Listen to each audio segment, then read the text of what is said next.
hope that your flat Pratt has made it to your house, and if not, it should be there shortly.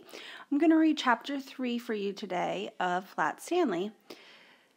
Chapter 3, Stanley the Kite. Mr. Lambchop had always liked to take the boys out with him on Sunday afternoons to a museum or roller skating in the park, but it was difficult when they were crossing streets or moving about in crowds.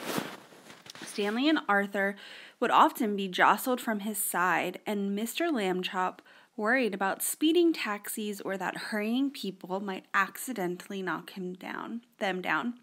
It was easier after Stanley got flat. Mr. Lambchop discovered that he could roll Stanley up without hurting him at all. He would tie a piece of string around Stanley to keep him from unrolling and make a little loop in the string for himself. It was as simple as carrying a parcel, and he could hold on to Arthur with the other hand. Stanley did not mind being carried because he had never much liked to walk. Arthur didn't like to walk either, but he had to. It made him mad.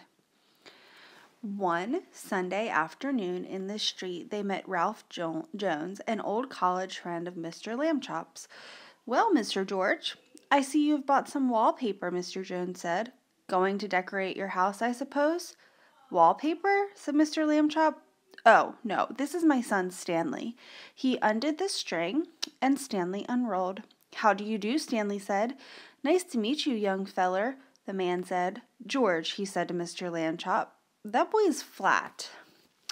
"Smart, too," Mr. Lambchop said. "Stanley is third from the top in his class at school." "Phooey," said Arthur. "This is my younger son, Arthur," Mr. Lambchop said, "and he will apologize for his rudeness." Arthur could only blush and apologize. Mr. Lambchop rolled Stanley up again, and they set out for home. It rained quite hard while they were on the way. Stanley, of course, hardly got wet at all, just around the edges, but Arthur got soaked. Late that night, Mr. and Mrs. Lambchop heard a noise out in the living room. They found Arthur lying on the floor near the bookcase. He had piled a great many volumes of the Encyclopedia Britannica on top of himself. "Put some more on me," Arthur said when he saw them. "Don't just stand there, help me." Mr. and Mrs. Lambchop sent him back to bed, but the next morning they spoke to Stanley. "Arthur can't help being jealous," they said. "Be nice to him. You're his big brother after all." The next day, Stanley and Arthur went to the park by themselves. The day was sunny but windy too, and many older boys were flying beautiful, enormous kites with long tails made in all the colors of the rainbow. Arthur sighed. "Oh, someday," he said, "I will have a big kite, and I will win a kite flying contest and be famous like everyone else. Nobody knows who I am these days." Stanley remembered what his parents had said. He went to the boy whose kite was broken and borrowed a large spool of string. "You can fly me, Arthur," he said. "Come on." He attached the string to himself and gave Arthur the spool to hold. He ran lightly across the grass sideways to get up speed, and then he turned to meet the breeze. Up, up, up, up went Stanley, being a kite. He knew just how to manage on the gusts of wind. He faced full into the wind if he wanted to rise, and let it take him from behind when he wanted speed. He had only to turn his thin edge to the wind carefully, a little at a time, so that it did not hold him, and then he would slip gracefully down toward the earth again.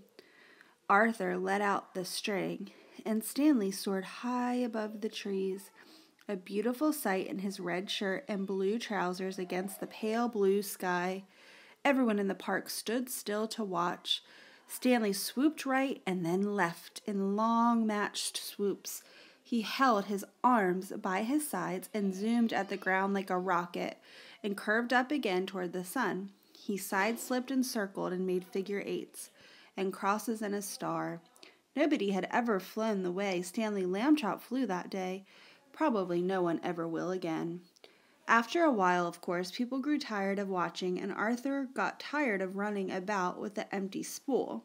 Stanley went right on, though, showing off. 3 boys came up to Arthur and invited him to join them for a hot dog and some soda pop. Arthur left the spool wedged in the fork of the tree. He did not notice, while he was eating the hot dog, that the wind was blowing the string and tangling it up tangling it about the tree. The string got shorter and shorter, but Stanley did not realize how low he was until leaves brushed his feet, and then it was too late. He got stuck in the branches. 15 minutes passed before Arthur and the other boys heard his cries and climbed up to set him free. Stanley would not speak to his brother that evening, and at bedtime, even though Arthur had apologized, he was still cross. Alone with Mr. Lambchop in the living room, Mrs. Lambchop sighed and shook her head. "You're at the office all day having fun," she said. "You don't realize that what I go through with the boys. They're very difficult." "Kids are like that," Mr. Lambchop said. "Phases. Be patient, my dear."